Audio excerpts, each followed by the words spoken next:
வணக்கம் விஜய். நீங்க என்ன பண்ண போறீங்க? கூட்டணி ஆட்சி அமைச்சீங்கன்னா நீங்க ஜெயிச்சிருவீங்கன்னு நினைக்கிறேன். எனக்கு அப்படி தோணுது.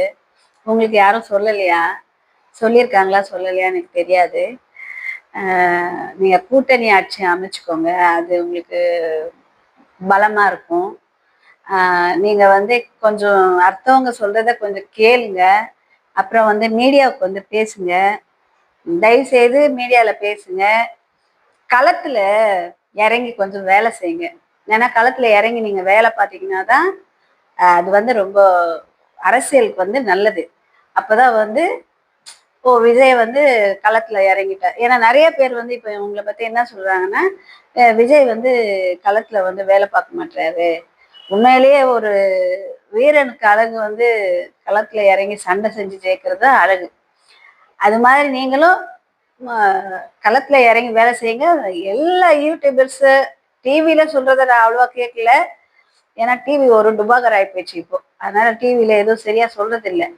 அதுலயும் அந்த தந்தி டிவி விலைக்கு போயிடுச்சு என்னன்னு தெரியல. அதுல சுத்தமா எதுவும் சொல்றது இல்லை.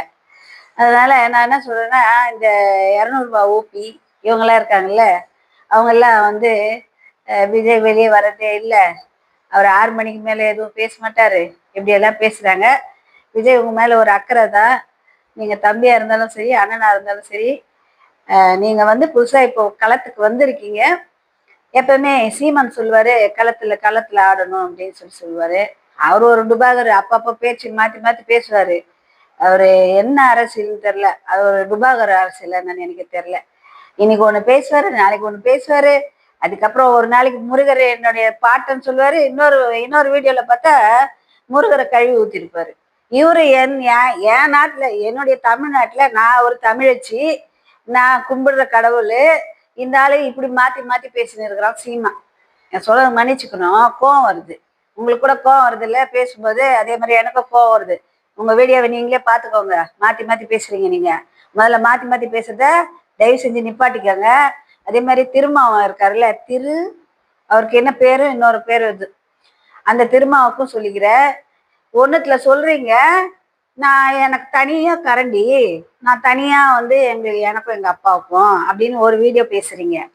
இன்னொரு வீடியோல என்ன சொல்றீங்க, அப்படி ஒரு எலும்பு அப்படி கடிச்சாதான் நச்சுன்னு அப்படியே சுருன்னு இருக்குதுன்னு சொல்றீங்க. ஏன் இப்படி போய் பேசுறீங்க? அரசியல்வாதியா நீங்க? ஓ அப்பனா நீங்க அரசியல்வாதினா போய் பேசுவீங்களா? அரசியல்வாதினா மக்களுக்கு நல்லது செய்யறவங்க தான் அரசியல்வாதி. அதுக்குதான் வர்றது. இந்த வீடியோல ஒண்ணு பேசுறது, அப்புறம் பார்த்தா வேற பேசுறது. இதெல்லாம் வேற எங்கன்னா பேசிக்கோங்க. மக்களுக்கு தொண்டு செய்ய தானே வந்திருக்கீங்க நீங்களா?